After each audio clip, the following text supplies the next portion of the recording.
So you've probably heard that watermelon is nature's Viagra. And look, there's truth to that. It's not just marketing. But here's what nobody tells you. Eating watermelon by itself, it barely works. The guys who actually see results, the ones who notice a real difference in performance, they're mixing it with something. 3 specific ingredients, actually. And that combination, that's what turns watermelon from a nice summer snack into something that genuinely supports blood flow where it matters. I'm Dr. Emma Blake.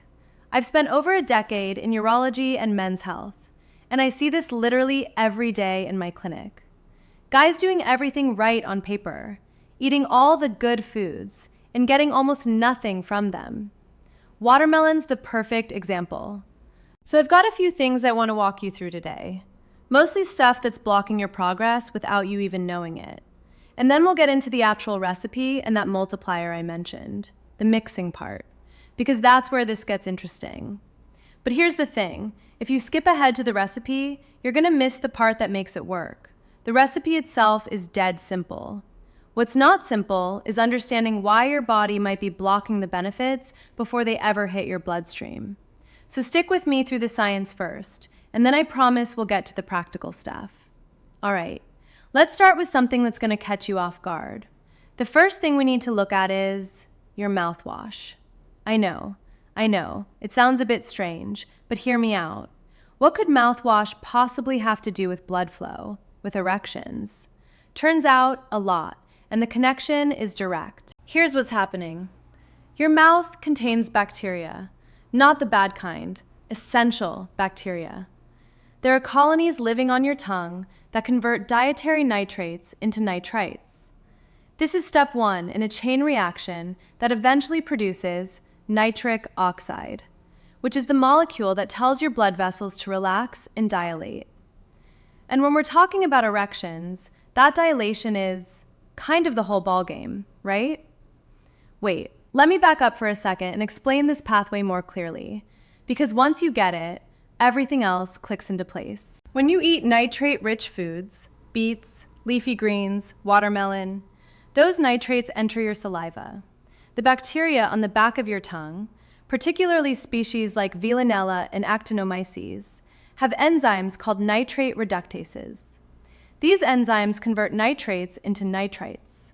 You swallow the nitrites, they hit your stomach, and in that acidic environment, they get converted into nitric oxide. This is called the enterosalivary pathway, and it accounts for a big chunk of your body's daily nitric oxide production. Some researchers estimate up to 25% of the nitrates you consume get recycled through this oral pathway. That's not minor, that's essential. So what happens when you use antiseptic mouthwash, especially the kind with chlorhexidine? You're sterilizing your mouth. You're killing those bacteria. And when those bacteria are gone, that conversion process just stops. This isn't me speculating.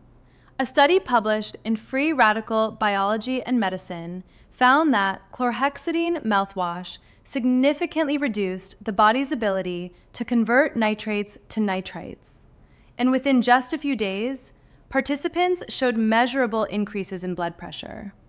Their blood vessels weren't getting the signal to relax. The nitric oxide pathway was disrupted at step 1. Make sense? So if you're eating beets, leafy greens, watermelon, any of the foods that are supposed to support circulation, and you're also swishing with antiseptic mouthwash twice a day, you're basically canceling out the benefit. The nitrates go in, the bacteria aren't there to process them, and most of it just passes through. Now look, I'm not saying throw out your mouthwash forever, but if circulatory health matters to you, if performance matters to you, consider switching to a non-antibacterial option, or just use salt water. Your oral microbiome will thank you. Then there's vitamin D. This one's less obvious, but it's critical, especially for men over 60. Vitamin D plays a direct role in endothelial function. The endothelium is the thin layer of cells lining every blood vessel in your body. It's the tissue that actually produces nitric oxide. When your vitamin D levels are low, your endothelial cells get sluggish. They produce less nitric oxide, and your blood vessels lose their ability to dilate properly. Actually, let me spend a moment on the endothelium, because most people have never even heard of it, and it's arguably the most important tissue in your body when it comes to circulatory health, and sexual health for that matter. The endothelium is a single layer of cells, incredibly thin, coating the interior surface of every artery, vein, and capillary. If you spread it out flat, it'd cover roughly 6 tennis courts. And this tissue isn't passive. It's constantly sensing, signaling, responding to changes in blood flow, pressure, and chemistry. One of its primary jobs is producing nitric oxide. When blood flows past endothelial cells, the shear stress triggers an enzyme called endothelial nitric oxide synthase, ENOS for short. This enzyme produces nitric oxide, which then diffuses into the surrounding smooth muscle cells and tells them to relax. The blood vessel dilates, blood pressure drops, circulation improves. And in the context of erections, that's the mechanism. That's how it works. When your endothelium is healthy, this happens seamlessly.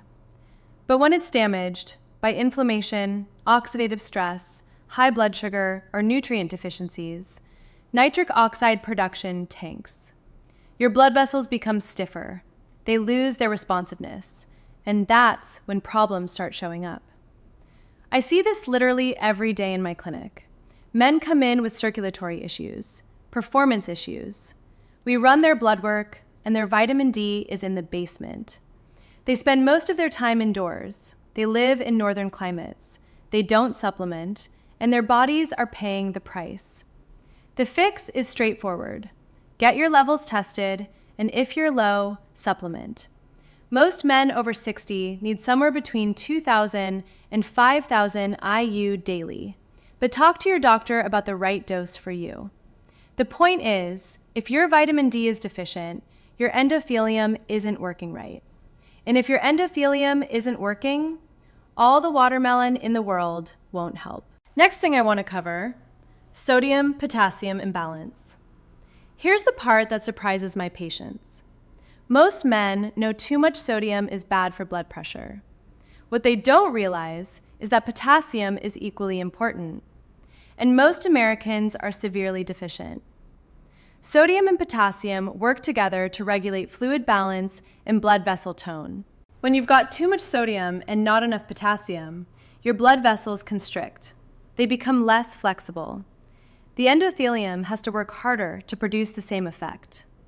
The average American consumes about 3,400 milligrams of sodium per day, but only 2,500 milligrams of potassium. That ratio is backwards. You should be getting more potassium than sodium, ideally around 4,700 milligrams daily. Good sources include bananas, sweet potatoes, spinach, and here's the connection, watermelon. 1 cup of watermelon contains about 170 milligrams of potassium. Not a massive amount, but it contributes. The thing is, if your overall diet is sodium heavy and potassium light, you're creating an environment where blood vessels struggle to relax. Fix the ratio, and everything else works better. This next one almost never gets discussed, but it matters. Shallow breathing. Nitric oxide is produced not just in your endothelium, but also in your nasal passages. When you breathe deeply through your nose, you're actually stimulating nitric oxide production in the sinuses. That nitric oxide gets carried into your lungs, where it helps dilate blood vessels and improve oxygen delivery. When you breathe through your mouth or take shallow, chest-level breaths, you're bypassing this entire mechanism. Less nitric oxide, less signal for your blood vessels to relax. I tell my patients to practice slow, deep nasal breathing for just 5 minutes a day. Inhale for 4 seconds, hold for 4 seconds, exhale for 6 seconds. Simple. But the physiological effects are real. You're directly supporting the same pathway that watermelon supports. And then there's insulin spikes. When you eat foods that cause rapid spikes in blood sugar, refined carbs, sugary drinks, processed snacks, your body releases a surge of insulin, and insulin, in high amounts, damages the endothelium. It creates oxidative stress. It reduces nitric oxide availability. Over time, repeated insulin spikes lead to endothelial dysfunction, which is basically the precursor to most cardiovascular and circulatory problems. This is why eating watermelon by itself, especially just the sugary red flesh, isn't optimal. You're getting some citrulline, yes, but you're also getting a glycemic load that can trigger an insulin response. The key is combining watermelon with other nutrients that slow absorption and blunt that spike. Which brings us to the multiplier, the mixing part I mentioned at the beginning. But before I get into that, you need some context on why watermelon works in the first place. The real magic in the watermelon, the stuff we actually care about, is an amino acid called L-citrulline. Your body converts it into L-arginine, which then gets used to produce nitric oxide. Now you might be thinking, why not just take L-arginine directly? Good question. The answer has to do with something called first-pass metabolism. When you consume L-arginine orally, a large percentage gets broken down in your liver and intestines before it ever reaches your bloodstream. It gets metabolized too quickly. You lose most of it before it can do any good. L-citrulline, on the other hand, bypasses that first-pass metabolism. It enters your bloodstream intact, travels to your kidneys, and gets converted to L-arginine there. This means more of it actually becomes available for nitric oxide production. Studies have consistently shown that oral L-citrulline supplementation raises plasma L-arginine levels more effectively than taking L-arginine itself. Make sense? That's why watermelon is so valuable. It's one of the richest natural sources of L-citrulline. But here's the catch, and this is the part most people get wrong. Most of the citrulline isn't in the red flesh. It's in the white rind, the part everyone throws away. I'll come back to that in a second. First, the multiplier. If you want to seriously boost the effectiveness of the citrulline you're consuming, you need to mix it with 3 things: healthy fat, vitamin C, and piperine. Let's go through them. Healthy fat first. L-citrulline is water-soluble, so it absorbs reasonably well on its own. But the other beneficial compounds in watermelon, including certain carotenoids, are fat-soluble. Adding a small amount of healthy fat, like olive oil, improves absorption of these compounds and slows the overall digestion process, which reduces that glycemic spike I mentioned earlier. 1 teaspoon of extra virgin olive oil. That's it. Next, vitamin C. Here's something most people don't know. Nitric oxide is highly reactive. It gets destroyed by oxidative stress almost as quickly as your body produces it. Vitamin C is a potent antioxidant that protects nitric oxide from this degradation. When you consume vitamin C alongside citrulline, you're essentially extending the lifespan of the nitric oxide your body produces. More of it stays active, more of it reaches your blood vessels. Easiest source? Fresh lemon juice. Half a lemon squeezed into your preparation. And finally, piperine. This is the compound that gives black pepper its bite. Piperine's been shown in multiple studies to increase the bioavailability of various nutrients by inhibiting certain enzymes in your gut and liver that would otherwise break them down. Adding just a pinch of black pepper to your watermelon preparation can significantly increase how much citrulline actually makes it into your system. So the multiplier formula is simple: olive oil, lemon, black pepper. That's what you mix with the watermelon. That's what turns it from a mediocre snack into something that actually moves the needle. Now let's talk about the rind. The white part of the watermelon, the pale layer between the green skin and the red flesh, that's where the good stuff is. Studies have shown that the rind contains up to 3 times the concentration of L-citrulline compared to the red flesh. 3 times. This isn't a small difference. We're talking about the difference between a maintenance dose and a therapeutic dose. The red flesh contains roughly 1 to 2 milligrams of citrulline per gram. The white rind contains 3 to 4 milligrams per gram. sometimes more, depending on the variety and ripeness. When you eat watermelon the normal way, slicing off a wedge, eating the red part, throwing the rest away, you're literally discarding the most valuable portion. It's like peeling an orange and only eating the pith. I had a patient last year, retired engineer, very analytical guy. He tracked his citrulline intake for a month using both methods, eating just the red flesh versus incorporating the rind. His estimate was that by using the rind, he was getting roughly 4 times the citrulline from the same watermelon. 4 times, just by using what he used to throw in the trash. I know the rind doesn't taste great on its own. It's bland, a little tough, but that's where the preparation comes in. When you blend the rind with some of the red flesh, lemon juice, olive oil, and black pepper, you create something that's actually pleasant to drink and way more effective than eating red watermelon alone. All right, now here's the honest part. This protocol works. It's backed by real science, but it requires consistency and it requires volume. To get a clinically meaningful dose of L-citrulline from watermelon rind, you need to consume roughly 1 to 2 cups of rind daily. For some men, that's no problem. For others, especially men over 60 who may have digestive sensitivities or simply don't want to spend their evenings blending watermelon, it's just not realistic. That's why I recommend having a backup option. In the description below, you'll find a link to a high-grade organic watermelon extract. It's concentrated citrulline from the rind, standardized to deliver a clinical dose in a form that's easy to take daily. No blending, no prep. Just consistent support for the nitric oxide pathway. And for men who want something with a faster effect, something that provides more immediate support for performance situations, there's also an advanced erection solution, linked in the description and pinned in the comments.